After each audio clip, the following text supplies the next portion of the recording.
Debt mutual funds అంటే మన ఇన్వెస్ట్మెంట్ని తీసుకెళ్ళి బ్యాంక్స్, గవర్నమెంట్స్, పబ్లిక్ ఇన్స్టిట్యూషన్స్కి అప్పిస్తూ ఉంటాయి. మనం ఒక ₹1,00,000 పెడితే ఈ ₹1,00,000 తీసుకెళ్ళి గవర్నమెంట్కి లేకపోతే పబ్లిక్ ఫైనాన్షియల్ ఇన్స్టిట్యూషన్స్కి అప్పిస్తే ఉంటాయి. ఆ అమౌంట్ని వాళ్ళు ఇంట్రెస్ట్తో తిరిగి పే చేస్తూ ఉంటారు. ఇదంతా ఒక మ్యూచువల్ ఫండ్ మేనేజ్ చేసినప్పుడు డెట్ మ్యూచువల్ ఫండ్ అవుతాయి. ఓకే. సో ఇందులో ఏంటంటే గవర్నమెంట్కి అప్పిస్తే కనుక జనరల్గా గవర్నమెంట్ డిఫాల్ట్ చేయదు. సో ప్రొటెక్షన్ అంటే చాలా ఎక్కువ ఉంటుంది.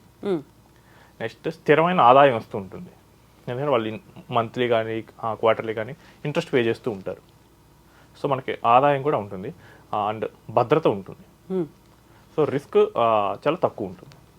దాంతో పోల్చినప్పుడు రిటర్న్స్ అనేది మోడరేట్గా ఉంటాయి. ఈ డెట్ మ్యూచువల్ ఫండ్స్లో మన ఈక్విటీతో పోల్చుకుంటే రిటర్న్స్ తక్కువ, వాలటిలిటీ చాలా తక్కువ ఉంటాయి.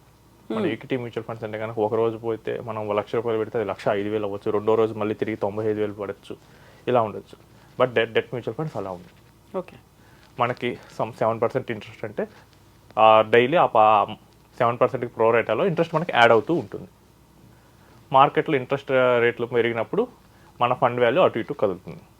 అంతే తప్ప మనకి ఫైనల్గా వచ్చే వాల్యూ ఏం మారదు. మనం 1 ఇయర్ ఉంటే 1 ఇయర్ 1 lakh పెడితే 1,07,000 రావాల్సిందే.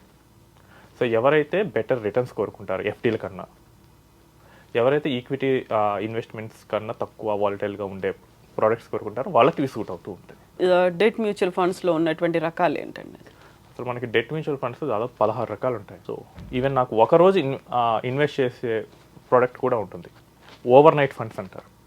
ఈరోజు నాకు ఒక 10 లక్షలు వచ్చాయి, నాకు రేపు అవసరం, నా సేవింగ్స్ అకౌంట్లో ఉంచుకుంటే నాది ఎస్బీఐ అకౌంట్ 2.7% వస్తుంది. అదే నేను డెట్ మ్యూచువల్ ఫండ్ పెట్టుకుంటే నాకు 4 to 5% వస్తుంది.